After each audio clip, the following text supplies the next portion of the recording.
সবাইকে নমস্কার ও আদাব। আপনারা সবাই কেমন আছেন? আশা করি ভালোই আছেন, আমরাও ভালো আছি। এই যে এইখানে কামলারা মাটি দিচ্ছে, আমাদের বাড়িতে মাটি দিতেছে, জায়গায় জায়গায় নিচে আছে, সেই জায়গাটা ভরাট করতেছে। তো কামলা নিচে 3 জন, আর বাউন্ডারি দিতেছে রাস্তার পাশে। তো আপনাদের সাথে এর আগেও বাউন্ডারি শেয়ার করছি, আজকেও শেয়ার করতেছি। আমাদের পাশে থাকবেন, আমাদের ব্লগটি শেষ পর্যন্ত দেখার অনুরোধ রইল। অনেকেই ব্লগটি দেখেন, কমেন্ট করেন, একটা লাইক দিতে ভুলে যান। একটা লাইক দিয়ে ব্লগটি কন্টিনিউ করেন। এই যে বাউন্ডারির কাজ চলতেছে, কোন পর্যন্ত হয়েছে আপনাদের দেখালাম।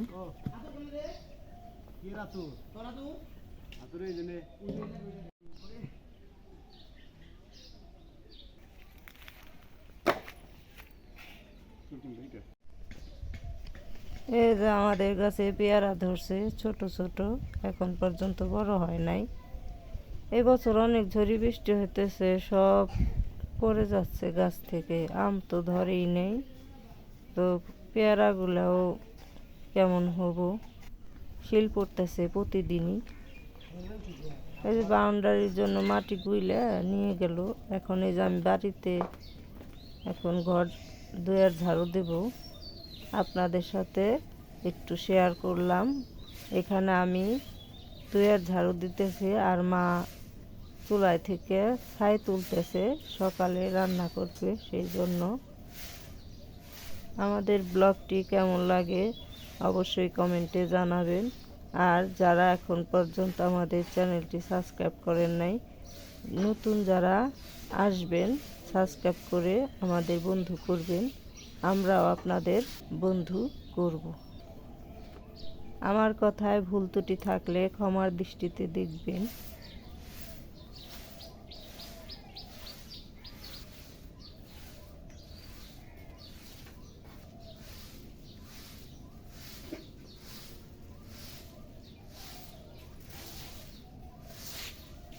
আমার দুয়ের ঝাড়ু দেওয়া শেষ। এই যে দিদি ফুল তুলতেছে, আপনাদের সাথে দিদির ফুল তোলা শেয়ার করলাম।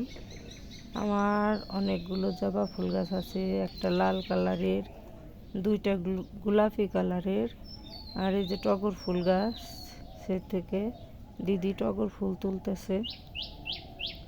টগর ফুলটা তেমন ফুল হয় না, অল্প। অনেকের গাছে দেখি অনেক ফুল ধরে, কিন্তু আমার টগর গাছে বেশি ফুল ফোটে না। এই যে মেলাটি আছে ফুল, অনেকগুলো চন্দন জবা ফুটছে। শ্যামাই তো লাউ গাছে জাংলা দিছে, সেই জন্য ভালো মতো ওই পাশে দেখা যায় না।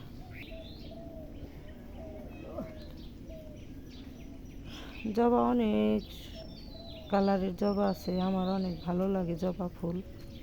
আজকে কমলা কালারের জবা লাগাইছিলাম, হয় নাই, আবারও মাটি অনেকে ভরবো, সবখানে উঁচা করবো যদি গড় দেয়। মাটি দিতেছে, কয়দিন লাগবো মাটি দিতে তো দিয়া দেখবো, মাটি যদি লাগে আরো দিব, আপাতত এই পর্যন্ত।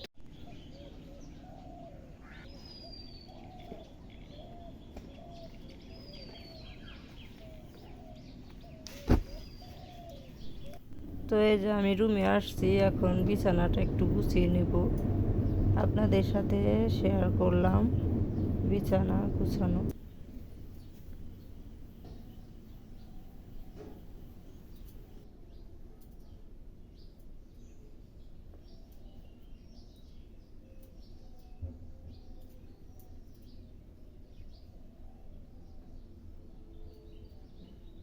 আপনাদের আবারও একটা কথা বলি, যারা নতুন আসবেন আমাদের চ্যানেলটি সাবস্ক্রাইব করে দিবেন, আর আমাদের পাশে থাকবেন, একটা লাইক কমেন্ট করে দিবেন ব্লগটিতে। আমাদের পাশে থাকবেন বন্ধু হয়ে, আমরা আপনাদের পাশে থাকবো বন্ধু হয়ে। এই যে আমি এখন সবজি কাটবো, আজকে পাইপা ভাজি আর রুটি করা হবে, রুটি আর পরোটা ভাজবো। তো আমাদের পরোটা ভাজা আর হলো রুটি বানানো দেখেন।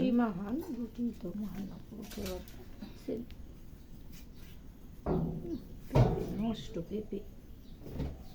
পেঁপে গাছ ওটা নষ্ট হয়ে গেছে।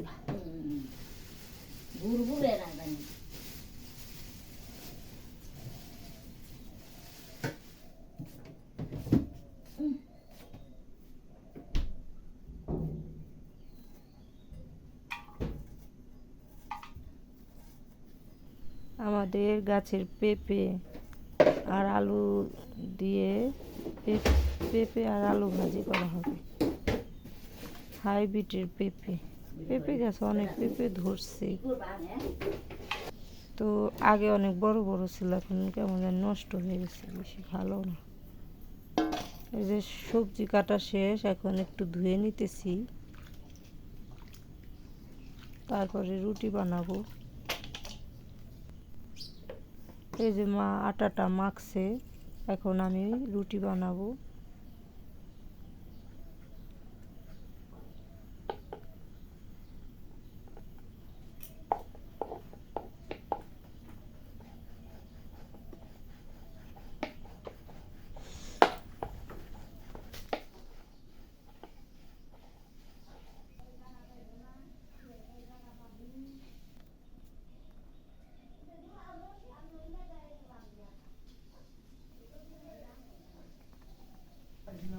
রুটিগুলো বানানো শেষ, এখন আমি পরোটাগুলো বানিয়ে নেব। আমি বেশি সুন্দর হয় না পরোটা বানানো, একটু আঁকা বাঁকা হয়েছে। একটু ভালো করে বানাইতে একটু সময় লাগে আমার, আবার পূজা দেব, সেজন্য তাড়াতাড়ি করে বানায় পূজা দিতে যাব। পূজা না দিয়ে খাই না, খাওয়ার অনেক বেলা হয়ে যাবে, সেই জন্য মোটামুটি করে বানাইতেছি। তাই বেলা অনেক হয়ে গেছে। এই যে মা রুটিগুলো ভাইজা আনছে, আমি এদিকে পরোটা বানাইতেছি।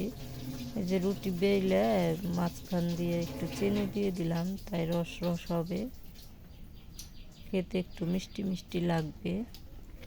এভাবে বানিয়ে দেখবেন, ভালোই লাগে খেতে। আমার হাজবেন্ড রুটি নিয়ে গেল, রুটি দিয়ে আর পেঁপে ভাজি দিয়ে খাইব।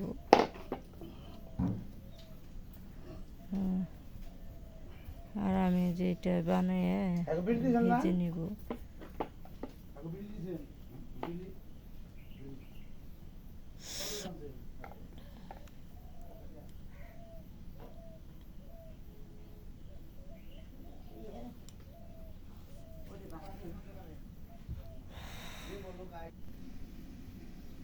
এই যে কতগুলো বানানো হয়েছে, এখন এই যে তেল দিয়ে দিলাম কড়াইতে।